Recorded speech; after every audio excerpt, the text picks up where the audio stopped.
On Thursday, March 14th, 1991, Robert Rodriguez decided that he was going to make El Mariachi.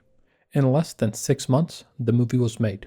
In less than a year, he would be signed to one of the largest talent agencies in the world and was actively being courted by producers and distributors who were flying him out to LA and putting him up in nice hotels.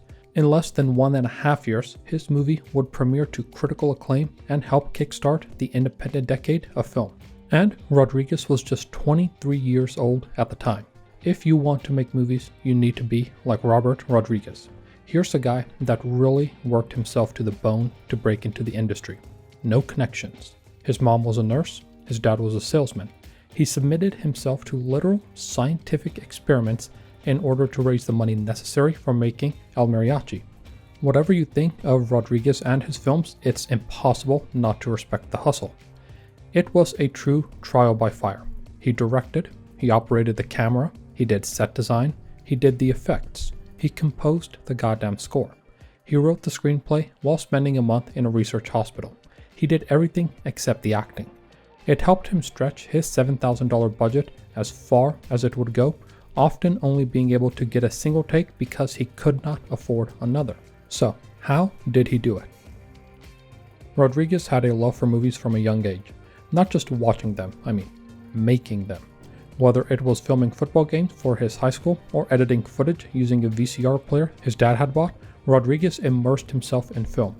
Even by the time he did his first short films, it wouldn't be wrong to say that he had years of experience under his belt, making random small movies and editing them on the VCR.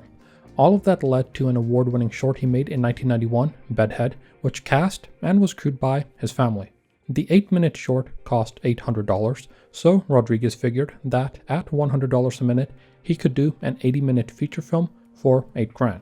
El Mariachi ended up being 81 minutes for just over $7,000, so we could say that he actually came in under budget, which is a rarity among feature filmmakers.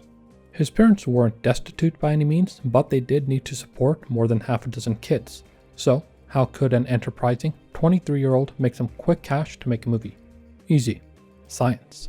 More accurately, by selling their body to science. Rodriguez's career is a masterclass in productivity and multitasking. Not the kind of multitasking that people pretend to do, but real multitasking. In order to raise the money for his movie, he volunteered for paid clinical research studies. This wasn't his first rodeo. He had already been through such studies before in order to fund his filmmaking obsession, and he was a pro by now. He found a research hospital that was testing a cholesterol-lowering medication. They would pay $3,000 and provide room and board for a month. In Rebel Without a Crew, he said, quote, "I needed someplace quiet to write and earn money at the same time, so this ended up being perfect," end quote. All he brought for his stay was, quote, "my daily planner, several packs of ruled index cards, personal items, a Stephen King paperback, blank legal notepads, drawing pens and pad, and my oscillating fan," end quote. Being a lab rat is not particularly exciting. He and the other participants had routinized days and strict diets, had to take the pills they were testing, and get their blood drawn on a daily basis, etc. But besides that, they could do whatever they wanted, and what Rodriguez wanted to do was plan his movie. He used his time very wisely.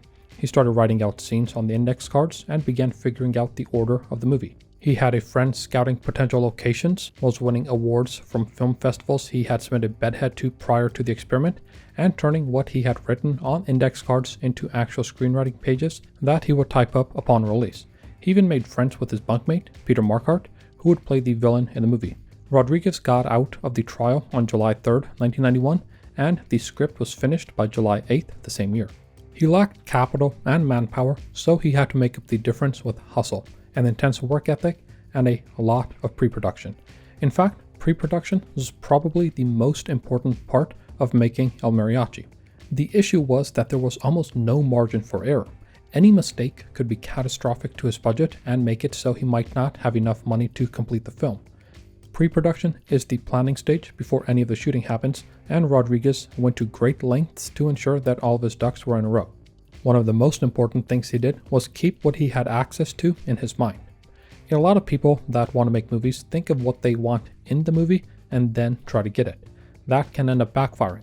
What you want might not be available, or if it is, it might be too expensive to get. Rodriguez went the other way. He He looked at what he had access to and wrote that into the movie. To talk about that, let's consider the movie that he made. The movie was El Mariachi, a Spanish Western. Rodriguez originally intended to find a Spanish distributor to pick it up, so instead of filming it in his native Texas, he decided to make it in Mexico. He and his friends went down to Acuña, a city situated on the border between Texas and Mexico.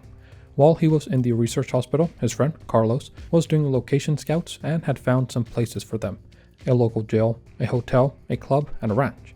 So, all of those locations went right into the script. They were able to get access to guns and blanks from the local police, so guns were also in the script. In order to give the movie the appearance of having more guns than they actually had, they used water guns. A lot of props that made it into the movie were just props that they had access to. The jail is a good example. The guards and the warden you see in the movie are the actual guards and actual warden of the jail at the time, and they volunteered for the role. I think a lot of people underestimate what others are willing to say yes to. A lot of people will, for free, agree to a fun, novel experience. I can understand that asking is the hardest thing, but the worst that can happen is that people say no. A lot of times they say yes. While they were filming, they also remained open to serendipitous moments. For example, there's a buildingless door in a dream sequence in the movie. Rodriguez and crew just happened to stumble upon it once when they were driving to a location, and it was too unique a location to pass up, so he wrote it into the movie. Despite planning so well, Rodriguez remained open to change if it helped the movie. Even the turtle was just a random one that one of the actors had found. Instead of deciding what he wanted to include, he first figured out what he could conceivably get and worked with that instead. Fewer variables meant fewer costs. El Mariachi had a highly compressed shooting schedule. The first day of filming was Wednesday, July 31st, 1991. The last day of shooting was Tuesday, August 20th, 1991. 3 weeks in Mexico changed the entire trajectory of this man's life. In 3 weeks, he had gone from having an idea in his head to 25 10-minute rolls of film or 250 minutes of footage to work with. In 3 weeks, he had the makings of a film, and he did it with equipment that's more expensive, more cumbersome, and more annoying to deal with than what we use now. What he had was boundless creativity and a conviction that the perfect must not be the enemy of the good. That's important enough that it bears repeating. Do not let the perfect be the enemy of the good. Good enough was always good enough for Rodriguez, and sometimes even if the shot wasn't good enough, it's not like he could magically get more money. He had to make do with what he had. He had one shot to get a good take. Multiple shots meant more expense, which he absolutely could not do. If the shot they got wasn't perfect, so be it. On to the next one. He cut corners wherever he could and found novel solutions to problems. He didn't have access to a dolly, which could cost hundreds or thousands of dollars. Dollies are important because they help you get smooth moving shots, something that's close to impossible if you're just holding the camera as you walk. So, what to do? Simple. Use a wheelchair and have someone push or pull you. He also had no access to fancy lights, so he used what was available: the sun, and when shooting interior shots, 2 200-watt clip-on desk lamps. In order to give the appearance of the movie's budget being bigger than it actually was, when filming, he would freeze the action, change the angle, and continue shooting to give the effect that he was using multiple angles and had more than a single camera setup. Creativity was the name of the game for Rodriguez, and he got wildly creative. Films use a slate to ensure that the sound and picture of a movie is in sync and to note different takes and shots of a particular scene. He did not use a slate. Actors held up fingers to show the scene and take numbers. This opened up another problem. How would he sync the sound with the picture? And how could he get his own sound if he was operating the only camera that they had? They had no sound guy, and sound is as important, if not more important, than the video itself. His solution was practical. First, he would get the shot that he needed. Then he would go through it again to record the audio on set. Then he would just synchronize it all in post-production. This was true for all the sounds of the movie, from the sound of people stepping to the dialogue. It was a grueling, difficult post-production process, but it saved him a lot of money up front. Sometimes, where creativity is not an option, elbow grease certainly is. Post-production would take months, and Rodriguez still had to sell the movie. His goal at the beginning was to make the movie for the Latin market and secure funding for a larger project. So he did what anybody in his situation would do. He planned a trip to LA, the mecca of filmmaking, and started cold calling and cold visiting people. What does that mean? It means that all these people who didn't know of his existence would get a call or visit from him out of the blue, during which he would try to sell them on the prospect of El Mariachi. Cold calling is something of a lost art. A lot of people are, understandably, nervous of just randomly reaching out to people over the phone. Maybe they don't want to be a bother, maybe they have some sort of imposter syndrome, maybe it's just general nerves. But here's the thing about cold calling. The worst part is the anticipation, the thinking about it. But once you place the call and you hear the ringing, the nerves just fade away and you automatically turn on. If there's something you've been wanting to do but don't know how to do it, I highly suggest cold emailing or cold calling people. The worst that can happen is that they don't pick up or respond. Leave a message and move on. But don't be afraid to cold call. It could legitimately change your life, as it has done for a lot of people. It certainly did for Robert Rodriguez. The speed at which it all happened is actually kind of shocking. He arrived in LA on December 2nd, 1991. He set up several meetings with direct-to-video houses and got some offers, but was still pressing on to get a better one. On December 11th, 1991, he called ICM, a major talent agency, and asked to speak to an agent there, Robert Newman. Now, did he know Robert Newman? No. His only connection was that Newman was going to be at an event that Rodriguez was going to be at, but Newman never made it. He gets on the phone with Newman's assistant and sells him on seeing the 2-minute trailer that he cut for El Mariachi, letting him know about Bedhead, which had won several awards by that point. His assistant said to bring it by, and he did.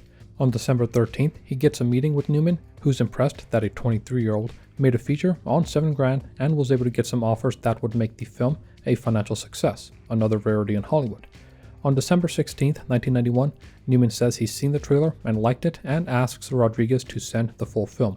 Rodriguez subtitles it and sends it over. ICM gets it, and by February 3rd, 1992, Newman wants to be his agent. Less than a week later, the contract is signed and they're in business. Rodriguez kept a journal all this time, which he turned into Rebel Without a Crew, the single best book on how to make a movie. The first entry is dated Friday, March 8th, 1991, but the first mention of what would become El Mariachi is dated Thursday, March 14th, 1991. Between March and July of 1991, he had the idea and planned it all out. Between the end of July and the end of August, the entire movie was filmed. Post-production would continue for months, but by December of the same year that he had the idea, he was getting himself meetings and landed his agent early into the new year of 1992. After that, it was just a matter of finding the right partner to work with to distribute the movie. What started as a small indie movie ended up being a very successful trilogy that completely turned Robert Rodriguez's life around. And if it can happen to him, it can happen to you. Towards the end of the book, Rodriguez writes, quote, "The bottom line is that there is no one way to do things.